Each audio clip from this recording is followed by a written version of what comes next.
Good Monday morning, everyone. Oh, we're back to like full on heat here in Texas. So, I'm a happy camper. But you guys listening to Author Talk with me, Amy Russell. Dina's filling in for Valerie today. And our lovely author guest today is JD Barker. So, you guys, let's dive into the weekend. So, Josh my husband, has been battling like an upper respiratory and a head cold.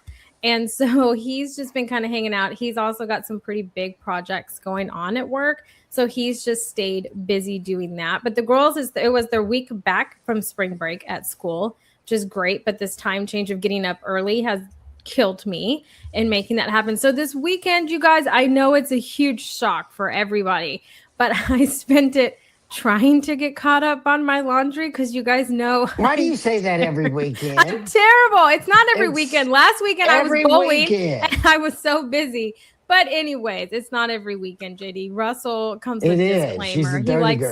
Russell likes to pick fights. But no, so I spent time doing that because I am fixing to hit birthday season for both of my kids' classes. So they both have a bunch of classmates having a lot of birthdays at the end of March going into April. So every weekend from then on out is just going to be spent at birthday parties and celebrations. So I got to get caught up so I can try to maintain it. But you guys know I'm terrible at doing that. But that was my weekend in a nutshell between just trying to stay sane. You can do wash during the week. No, I can't because I have turn meetings. It on and go to bed. You don't have to just pile all that nasty stuff up for the weekend. Okay, I'm gonna take you through one of my days because obviously Russell has forgotten. Russell's forgotten what it's like to have a 5 and a 6-year-old. So and JD doesn't know what to make of this. No, he's just like I'm scared. I don't want to have to do laundry. Right. See, I'm telling you. See, I'm up at 6. Especially my for kids her are at family. School 7:30, and then I'm in like meetings or posting on social media for other people up until I leave to go and wait for my kids at 1:30, and then I'm doing meetings in my car, phone calls and stuff in my car till I pick them up at 3:30. And then when they come home, I've got to get dinner out and going. So laundry is not on my to-do list during the week. I feel like, Russell, you've forgotten what it's like to have. That's a good story. I got to tell you, the modern world we live in is described by what you said your day was. Yeah. It's so crazy.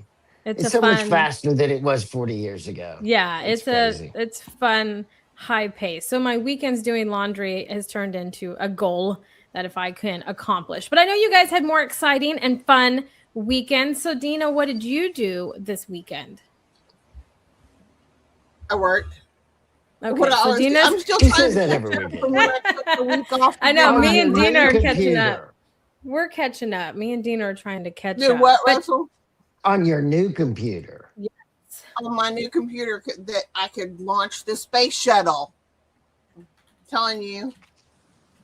So, but yeah. I do find that I spend a lot of time changing the whole lights on the glass case so I can, oh no, the dork. You're just admiring your new. She's got a new toy, JD. So that she had to wait for, and she's very excited about. She spends her whole day with. It's like the most important person in her life is this new computer, and in a good way. It is. Well, yeah, it is. Is it a Mac or a PC? No, I bought a gaming PC because of how much memory I needed because I'm like a multitasker. So I have like a lot of ADHD. Chrome tabs open. I have, Photoshop and InDesign and all kinds of crap open all at one time. And my computer would like bog down. So I would start screaming at my computer and start screaming at everyone in the house because I couldn't get my work done. Yeah. JD, so that's you've got like water cooled. It's a water cooled system with all kinds of LED lights going on. Yeah. Okay, I gotcha. Yeah, with neon lights all inside of it that I can change the color scheme. Yeah, I'm just so happy with it. I swear, I would like sleep with it if I didn't have to unplug it. I just got a brand new Mac, so I get the feeling, but like I went in the complete opposite direction. I got it's not black. I think they call it space gray or something, whatever the dark color is. It's like the most minimal like looking version of a Mac that you could get. I loaded it up with all the cool power stuff.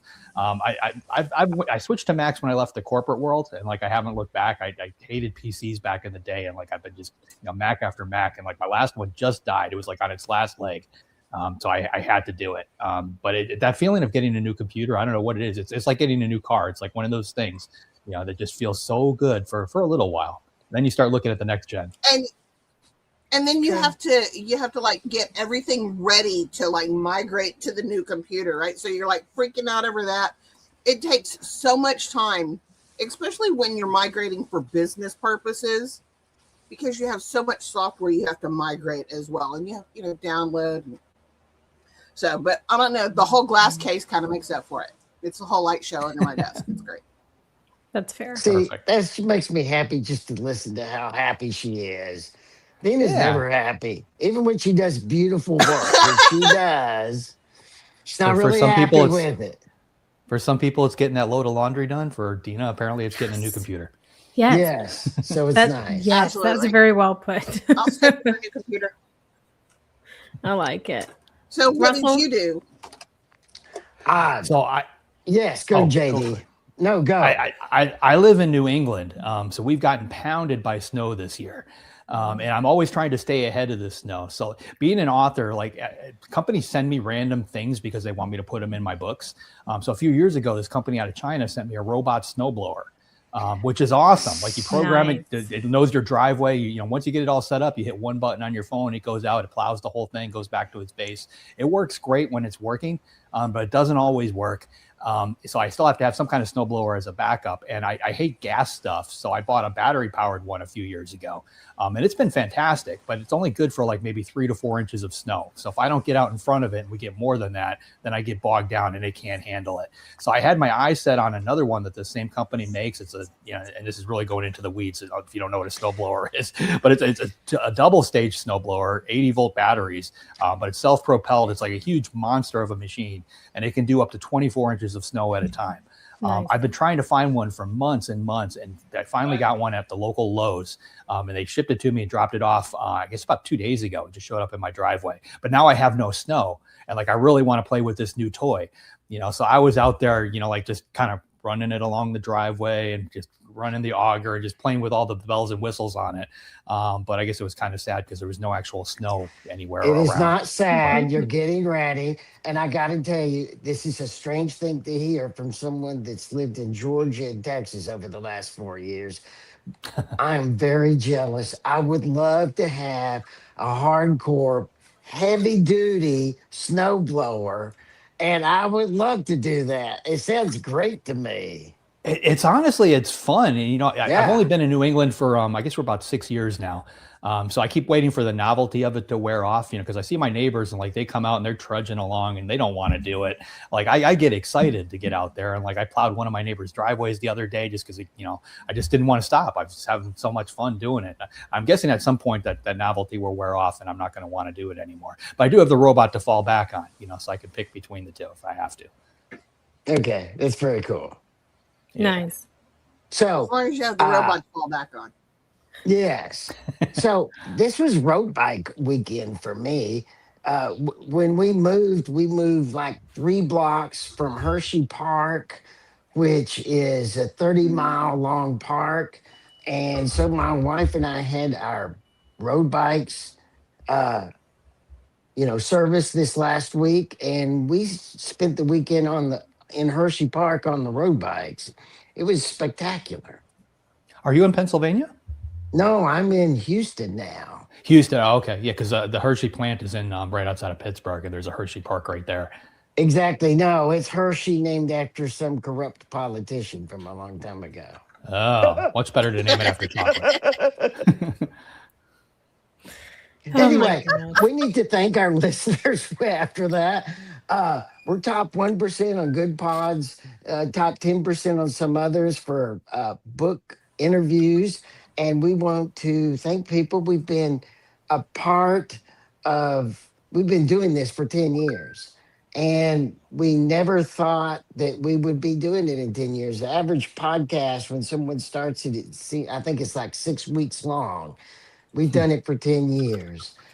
We want to thank those that listen to us. When we first got on the podcast channels, I couldn't find us. And then Amy, and I think Dina too, started doing some tricks. And now even a boomer like I can find us. Amy, where can people find us on the podcast channels? Well, it wasn't any tricks. Dina just helped us in our branding. So you guys can go anywhere that you can look for a podcast. My go-to is Spotify or Amazon, but you can go to any of the ones that you like. I am an Android user, so Google Play. If you're an Apple, iTunes, type in Author Talk, look for the crimson, red, and gold. That is what Dina created for us a couple years ago.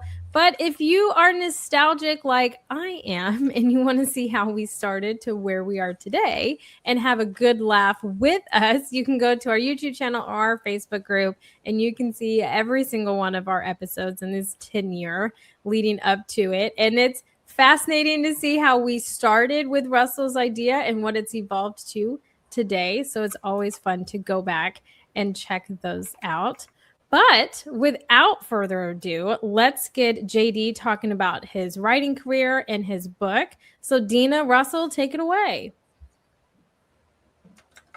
So, well, first off, I want to ask, what was the original spark behind the first Scarlet Door? Was it a character, a concept, or one of those what if moments that wouldn't leave you alone? No, I've got a series called the 4MK Thriller series. It's about a serial killer in Chicago. And when I first sold the book, I wrote a book called The Fourth Monkey. I sent it off to my agent, and it was originally going to be a one-off. I wasn't expecting to continue that, but we ended up in a bidding war. We got a film deal right off the bat. So things got a little crazy, and she called me up and asked if I had an idea for a second or third book. So I quickly scribbled out some stuff, put a trilogy together, and ended up writing those. And they've done very well. I mean, they're still hitting the top of the list on Amazon, and it's been 10 years since they came out. They tend to stick around just from the word of mouth. But I started The Fourth Monkey in kind of a weird place. It's the serial killer has been operating in Chicago for 5 years. He basically follows the same pattern every time. He kidnaps a girl, he cuts off her ear, and he mails it to her family in a little white box tied with a black string. And that's basically how he lets everybody know he's got a new victim. So at the beginning of The Fourth Monkey, we've got a guy who's crossing the street. He's about to mail a little white box tied with a black string, and he gets hit by a city bus and killed. So the police quickly realized that, this is their serial killer. He's dead, but they also, know that he's got another victim out there somewhere and they need to find her. So I kind of started the serial killer story in the middle of all the action instead of at the very beginning, which, I thought was kind of fun.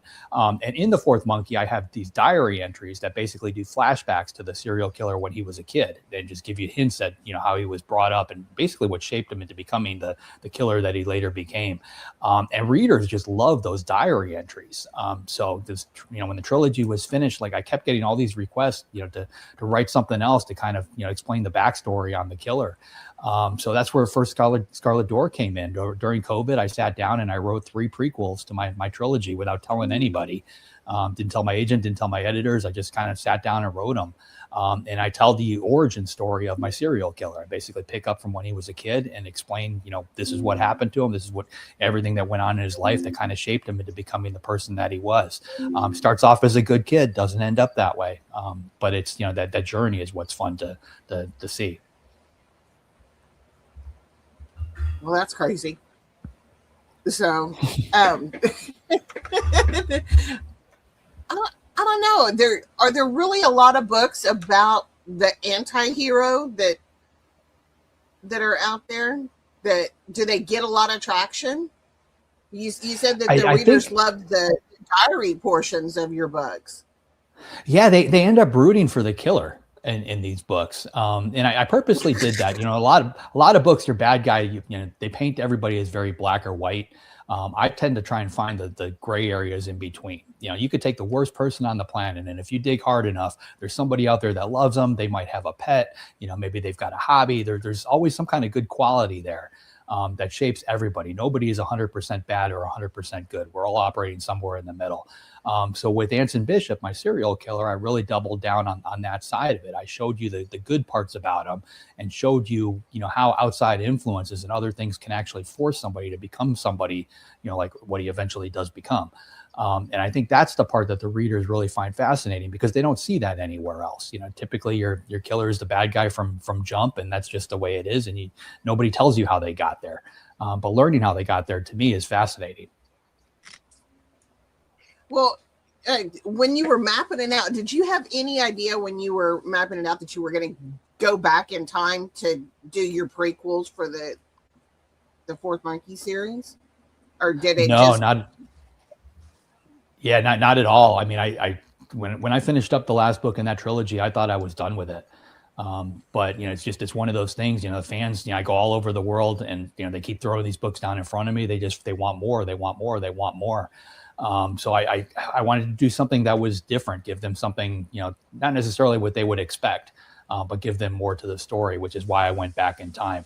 And it's funny because now looking at it, like I honestly, it seems like I stole the Star Wars model. Because if you think about Star Wars, we've got Star Wars, Empire Strikes Back, Return of the Jedi, and then they went back and they made the 3 prequels. I basically did the same thing, but with a serial killer. Well, your pacing is relentless. What do you think modern readers expect differently compared to like 10 years ago? I think attention spans have just gotten shorter. I find like even when I watch TV, if I turn on something on television, I have to have my phone in my hand. I'm scrolling. I might be talking to somebody while I'm watching this or doing that. It's very difficult to sit down and just settle on one thing anymore. I find myself watching a lot of news channels just because they've got a lot going on. You've got a talking head, you've got a scrolling ticker, you've got text over here. So it's enough to kind of keep feeding the brain. But I find with readers, if you go back 10 years ago, if somebody picked up a book, they might read, let's say, the first 50 pages. And if it doesn't grab them in the first 50 pages, then they put it aside. In today's world, I don't think they get past that first chapter. So you have to grab them with the very first sentence. You have to hold them with that first paragraph, and you can't let go ever. I've been fortunate enough. I write a lot of books with James Patterson. So he's taught me a lot about the craft of writing. Anytime I do something wrong, he calls and tells me what I did wrong and tells me what I need to do to fix it. So having a guy like that in my corner has helped quite a bit. But what I'm really finding is that, with attention spans being what they are, everything just has to constantly drive the narrative.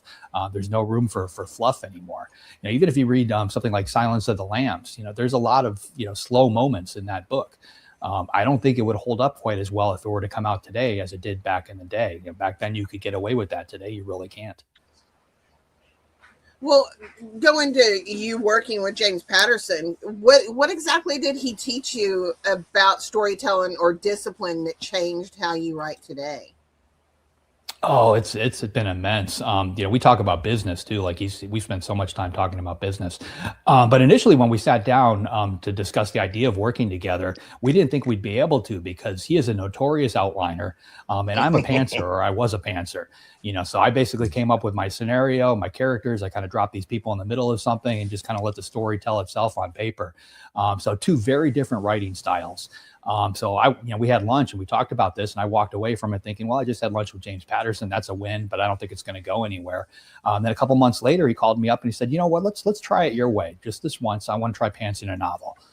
So we wrote a book called Coast to Coast Murders. I would write a chapter. I would paint him into, some kind of crazy, impossible scenario, thinking there's no way Jim's going to get out of this. I'd send him those pages, and like 15 minutes later, not only does he write his way out of it, but he put me into something even crazier. And the whole book is basically the 2 of us trying to one up each other, trying to come up with a scenario that the other person can't get out of. It's the twistiest book I think I've ever written. It's like a writer's version of Dueling Banjos, it sounds like. That's exactly what it was like. But we finished it up, and there were a lot of words on the cutting room floor. I think the final book was around 160,000 words. We took about 40,000 words out in the final editing process before it went to publication, basically just to streamline it. And that's how I've always worked. I've always likened it to almost like a good piece of steak. You've got to cut all the fat off before you can actually put it on the grill. And a book is very much the same thing. But we had all these words on the cutting room floor. He said, okay, we tried it your way. I want you to try it my way. So he sent me an outline for a book called The Noise. And when we wrote that one, it went so fast, the writing was seamless, very few words on the cutting room floor. And I noticed that, like I live on a little island in New England and I go for a run every day. And I tend to use that time to think about what I have to work on the next day. So when I was pantsing a novel, it's all about what comes next, what comes next, what comes next. It's like trying to see through that fog in front of you. But when you have an outline, you already know what's coming next. So I was able to take that same brain power and put it towards how do I make what comes next better? How do I tweak it and turn it into a tighter novel? And that's what I basically saw happen with that. So I started this process thinking I'm going to convert Patterson over to the pantsing camp. He turned me into an outliner. So we went completely the opposite direction. But even on editing, like there was a scene in that first book.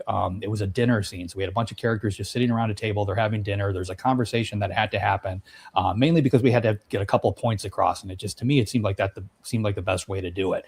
So I sent him that scene and he calls me up and he's like, is there any reason we can't say they had dinner, 3 words, and then we just take these 2 sentences and we move them over here? And just like that, he sped up the pacing on the book, turned it into a much more riveting thing, because now we're moving. It's like little tricks like that. Something else he taught me that I never really thought about before is, as a writer, when you're writing a chapter, our brain mentally creates closure. So we've got a beginning, a middle, and end to that chapter. Which makes sense when you think about it. But from a thriller standpoint, you don't want to end. You want to create a cliffhanger. You want something that's going to force people to have to turn that next page. So one of the things I do on almost all my books now is I go back through and I take out the last sentence of every chapter or the last paragraph of every chapter. And a lot of times just trimming that little bit creates that mini cliffhanger that forces people to have to turn the page. They can't close the book at that point anymore. They need to know what happens next because I just took it away from them. So little tricks like that he's been teaching me over the years, and they've been invaluable. So yeah, that would be like what makes a reader keep turning pages at 2 a.m. versus closing the book, putting it on the nightstand, and Yeah, well, I use a lot of beta readers. I've got 6 beta readers on every book. I always give them a printed copy of the book. And 2 of the things that I tell them to do is I ask them to highlight any place where they find themselves skimming.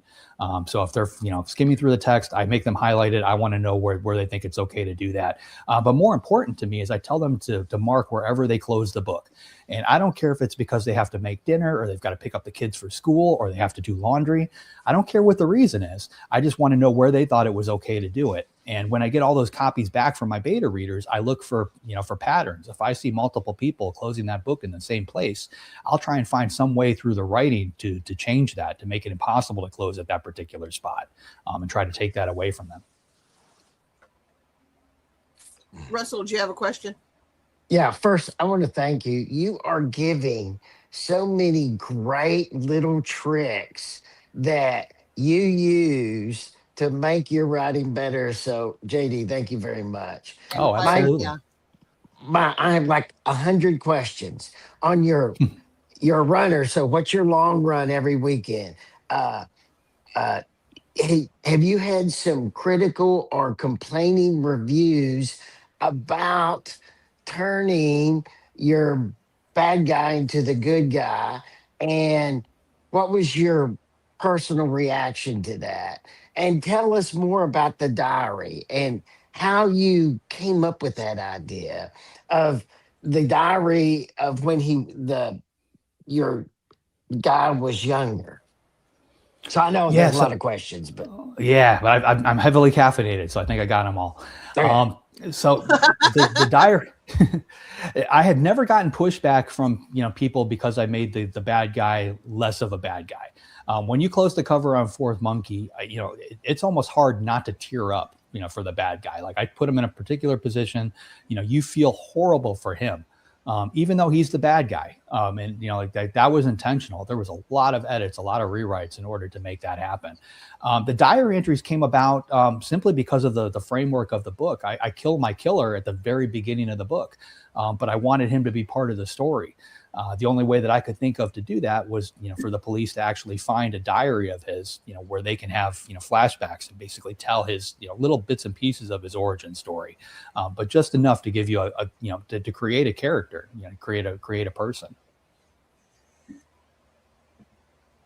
And That's what's your long run on the weekend? You said you're a runner. Uh, yeah, so when it's not snowing out, I do a lap around our island. I live right off the coast of Portsmouth on a little island called Newcastle. It's 4.2 miles all the way around, and I don't run the whole thing. I walk part of it, I run part of it. I kind of go back and forth.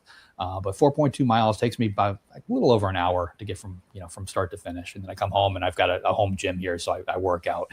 My writing day ends at 3 o'clock. I did that on purpose because when I first started, my book started to sell. I'm in 150 different countries, and I used to get interview requests from like all around the world at crazy times, and I would say yes to everybody. So I would get up at 11 o'clock at night or 2 o'clock in the morning, whatever I had to do to make that interview happen, which I quickly realized just was not sustainable. So when I came to that realization, I basically told everybody my quitting bell rings at 3 o'clock. Your window for scheduling everything is from this time to this time. We need to make it fit in that time, or I can't do it. Which was, a huge thing for me, but I felt like I had to do it. So 3 o'clock, my quitting bell rings. I change clothes, head out on the island and do that run. And it gives me a chance to not only think about what I'm writing, but, just to relax and kind of wind down from the business side of the day and everything else. Then I come home and I spend the rest of the night with my wife and daughter. Like, family time to me is the most important thing out of all of this. My last real job, I was a chief compliance officer at a brokerage firm, which is as horrible as it sounds. I worked about 60 to 80 hours a week. That's the opposite of your life now. That's the it opposite. is. I couldn't stand it, but it was one of those jobs that paid really well, but it was high Right. stress, and I was kind of stuck in it at the time, and I didn't want that to be my life. And when we had a daughter, like, my father was barely around. He was always working. I saw him maybe a little bit in the morning before he took off, maybe at night before, we went to bed as kids, but like, it was just little glimpses. I didn't know the guy. Because he just wasn't in our lives. And I didn't want to be that father. So I make it a point to spend as much time with my daughter as I possibly can.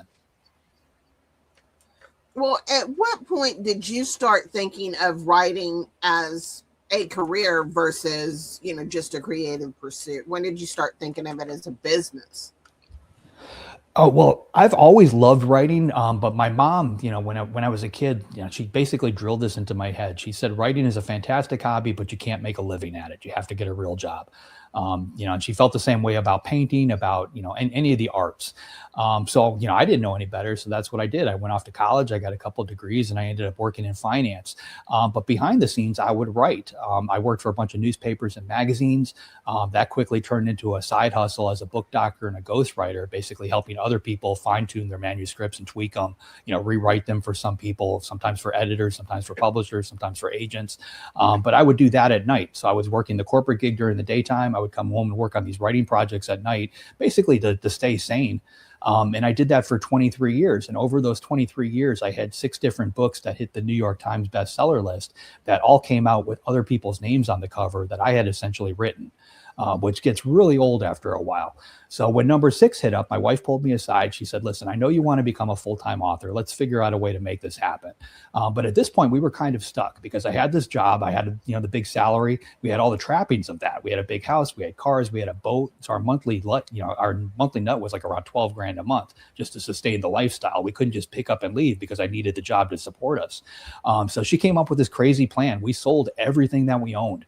We bought a tiny little duplex in Pittsburgh for cash. We rented out one side to some tenants and we moved into the other side and basically got down to the point where we could live off of savings long enough for me to write that first book. It was a drastic move. I was 42, I think, at the time when we did that. But if we hadn't have done it, I don't think I'd be writing full time today. My first book, I got lucky. It took off. My second one did really well. And it's just, once I got on that roller coaster, everything worked out. But, there was no way to know that was going to happen at the time. Well, what systems or habits have made the biggest impact on your long-term success, do you think? Do you think it's having that 3 p.m. cutoff to your day so you can recharge in various ways, or do you think that there's I don't know, some part to your writing process, 10 minutes brainstorming before you sit down in front of the computer? Yeah, I mean, everybody is different. I've got a podcast called Writers Inc., and we've interviewed literally every big name author you can think of out there. We're like 400 episodes now. And I haven't heard the same origin story yet from 2 different people or the same process. Everybody is completely different. When I was in the corporate world, like, I would write every day no matter what. I try to get at least 200 to 300 words on paper, which is basically one page. That's a novel within a year. That's how I convinced myself to do that. And I would do that in line at the grocery store. I would do it while I was pumping gas. I would type on my phone, whatever I needed to do to get those couple hundred words down. When I started doing this full time, initially, like I just went, pedal to the metal. So I would have these sessions where I would write 5, 6, 7, 8,000 words in a writing session.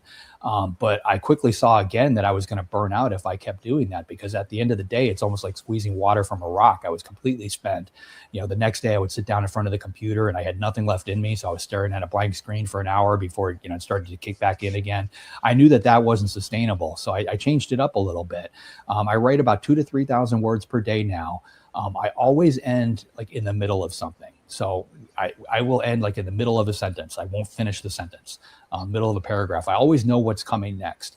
And I find that by doing that, by knowing what comes next, my brain continues to work the story.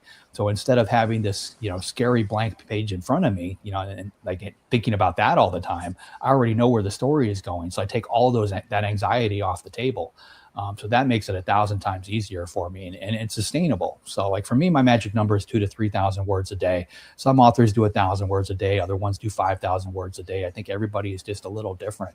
One of the things that I learned from Dean Koontz, he told me that he starts his day by reviewing whatever he wrote the previous day. So he'll go through and he'll read it, he'll edit it, he'll clean it up. And by the time he gets to the end of that, his brain is back in the story, and then he just continues with the writing process.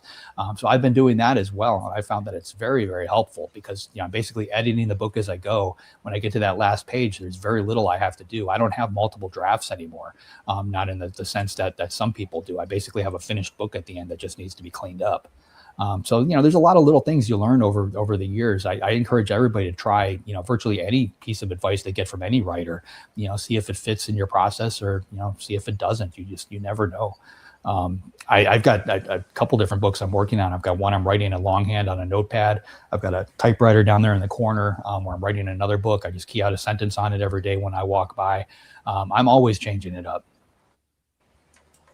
Well, let me ask you, what's one mistake that you see newer writers or newer like aspiring authors make when they're trying to position their book in a market? The one mistake I see the most. Time is 12:03 p.m. Is that Alexa? Yeah, it actually is. The one mistake I see repeated quite a bit is, somebody will write a book, they query a bunch of agents, they get a bunch of rejections, then they say, well, I'm just going to self-publish it. And then they put it out on their own. The problem with that is, all of these people rejected the book for a reason. There is something wrong with it. So I think it's very important you try to figure out what that something is and see if it's something that you can actually fix, because a lot of times it is. So if you go to those agents and ask them why you rejected it, a lot of them will tell you. So try to fix that book before you put it out there in the marketplace. If you jump the gun, if you put the book out there before it's ready, I see the same pattern happen over and over again. So an author will do that. They publish the book and then move on to their next project. The book comes out, they get 10, 25-star reviews from their friends and family. And then all of a sudden the real readers find it and they start getting these 2-star reviews and 1-star reviews. And they start pointing out the flaws in the book, the things that are wrong. That becomes your legacy. So when you put out that next book, when somebody Googles you or queries you, they're going to see that book out there, ranked at 2 million or something in the Amazon store at 2.5 stars. That becomes who you are. And it's going to make it that much more difficult to get an agent down the road and get a publishing deal. I personally think every author should try to go the traditional route first. Mainly because you learn a lot about the process by doing that. If you can get an agent, your book is good enough. You've gotten to that point. If they can get you an editor and a publisher, that means your book is that much better for it. When you work with people of that caliber, they're going to help you take the book to a whole other level and make it even better. And all of that stuff is part of the learning process. So if you just indie publish and you bypass all of that, you never have any of those experiences.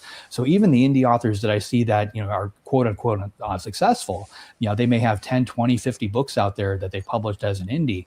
Those books tend to hit a certain ceiling. They only sell so many copies. A lot of times they get the same complaints over and over again. There's no real growth in that particular author because they're not exposed to the people that actually contribute to the growth, the teachers of this industry. So it's a catch-22. I think the only time you should actually indie publish a book is if it's something that could be traditionally published and you choose not to go that route. which I've done. I've had books where I've told my agent, I'm going to sell this, through my own press in English. You're welcome to sell all the foreign territories like you usually do. I did that for a number of books. I considered it a hybrid approach. And I did it mainly because of the economic reasons. As an indie author, you make roughly 70 cents on the dollar. And if you're traditionally published, you're lucky if you get 15 to 20 cents on the dollar. They may give you a nice big advance check at the beginning, but you've got to pay all that money back, and you've got to sell a lot of books in order for that to happen. So when you start looking at book sales over years instead of months and start working the math, a lot of times you're a lot better off as an indie author over, let's say, a 5-year period on a single book than you would be as a traditional author. But you have to look at all of those factors. Yeah, even if you have the expenses of publishing up front versus when you're traditionally published, you don't have to worry about how much your editor's costing or how much your cover designer is charging you, because you don't ever think about that. That's what hits you when you're indie. You're like, oh yeah, well, I got to pay for this, and I have to pay for a proofreader, and then on top of that, I got to pay for a cover illustrator. Now I got to pay for a cover designer, and then I got to pay for the book design aspect of it. Which, well, what a lot of authors don't realize too is as all of those things become assets. You can turn around. So like the book that's behind me, First Scarlet Door, I hired a company. I've got my own imprint now with Simon & Schuster. So I basically have my own publishing house, and Simon & Schuster handles my print sales and distribution. So I have to act more or less as an indie. I have to create the complete book, all the editing, every cover design, all that stuff is on me. But what I do is I commission all this stuff and then I license it back. So I'd mentioned I'm in 150 different countries. Those foreign publishers will pay me to use this cover on their books.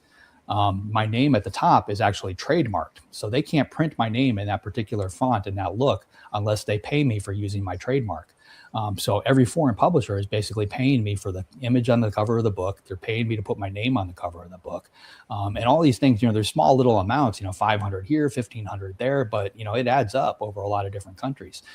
So as an indie author, if you're going to publish, and you do have other people involved, particularly the trad publishers, you need to look at everything that you've got, because, the book itself is an asset, but so is the cover. So is, every font, everything that's printed on there, everything that you create is something else you can sell. Your author name type treatment, is all your branding has taken on, and you have to bring that into consideration.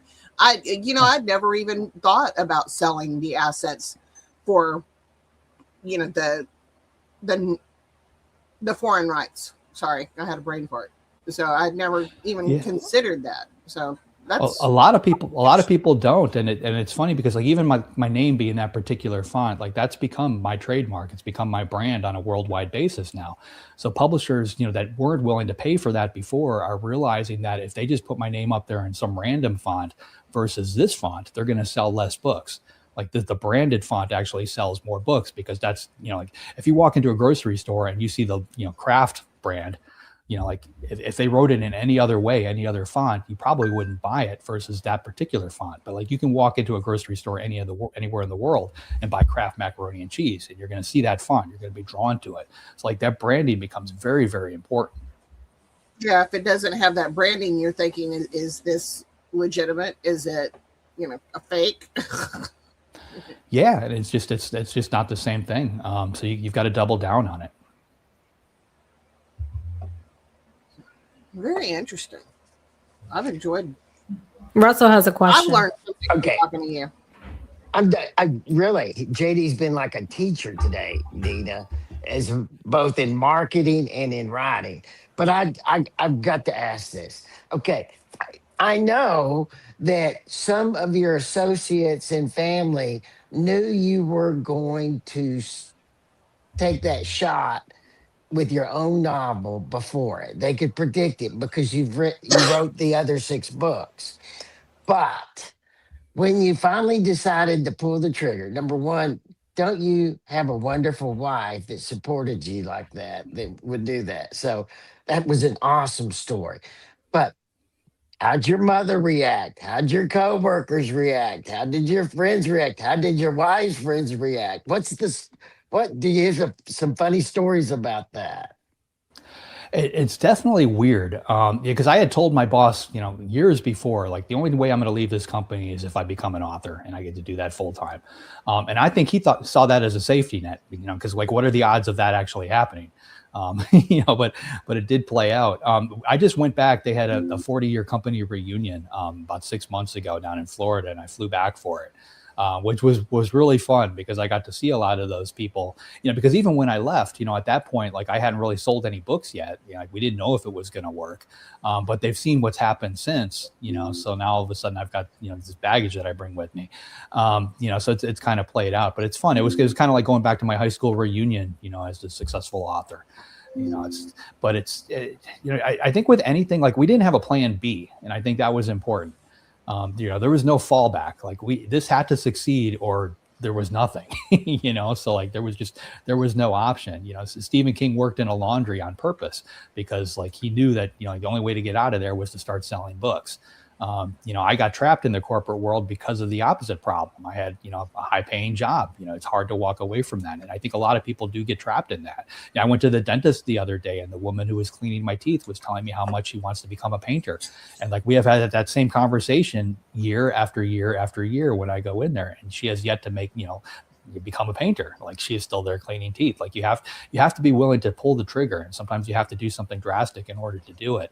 But I was deathly afraid of finding myself in a rocking chair at 80 years old on a porch somewhere thinking, what if, like if I hadn't pulled the trigger. Like you only get one life. You gotta roll the dice. Thank you Okay, very this is much. the last question that I have for you. Okay, at what point do you start? I'm sorry. I wrote questions down that I specifically wanted to ask you for this purpose. If a reader falls in love with your work from this interview, where should they start and why? Well, easiest place to find anything on me is jdbarker.com. The books are pretty much everywhere. The first book that I'd probably start with would be The Fourth Monkey. I've written some really cool stuff, though. Bram Stoker's family read my first book, and they asked me to write a prequel to Dracula, which is a lot of fun to read. Bram Stoker actually believed vampires were real, and we basically explain why in this book. So if you lean towards horror, then I would probably start there. If you like the serial killer stuff, I would start with The Fourth Monkey. If you ask fans of mine around the world, I've got a book called She Has a Broken Thing Where Her Heart Should Be, which is essentially my retelling of Great Expectations, which is my all-time favorite Charles Dickens book. I've been all over the world, and like that is the book that people put down in front of me all the time and say, this is my favorite, this is my favorite, this is my favorite. So if you're into the classics, that might be the way to go. But I've kind of got something for everybody, and that's intentional. At one point when I was writing, I think I was 2 books in on that the 4MK series, my editor pulled me aside and he said, okay, it looks like your demographics are women 45 and over. So that's who you need to write for. And I took that completely different. I basically saw that and said, okay, I need to get people from other audiences and bring them in. So I wrote a young adult book. And started roping in readers at a much younger age. So I use the books almost like being a literary Pied Piper. If I see a void somewhere, people that aren't reading me, I write something for that particular market. I always keep a common thread between all of them, which is suspense. So all the books have a certain feel to them. The voice is similar. So there's a familiarity, but I can branch out. If you read my Wikipedia page, it says that I'm a suspense author who may include elements of horror, sci-fi, romance, this or that. That's intentional. I'm going to all these different groups and kind of pulling them into the fold with the books. Nice. I think that's a smart way of doing it too, is because you're not pigeonholing yourself into one demographic, one age range, or just one genre. You've kind of pulling. So then you do have kind of like a wide collective of readers. But I have a final question for you. I've asked it recently. Russell started it, and then he forgot about the question. So then I picked it up, and I've been asking recently. So my closing question is this: what are you currently reading? I just started a new one. See if I can see the title. It's called Are All the Guilty Here? And it's by Karen Slaughter. It's her latest one. Nice. I'll have to check it out. I'm always in the market for new books, though I'm currently always bouncing between a bunch of books. But I always like to hear what authors are reading. Yeah, Karen's a lot of fun. She's a fantastic thriller author, and she's got a good sense of humor, so she kind of weaves that in the stories. Oh, even better. Well, JD, I want to thank you for taking time out of your writing schedule and just your day to come and talk to us and just educate us, but just kind of let us get to know who you are and get to know your book. So thanks for taking time out of your day and hanging out with us. Well, thanks for having me. I appreciate it. Absolutely. Well, you guys, we hope everybody has a fantastic Monday, a great rest of the week. And until next Monday, bye for now, everybody.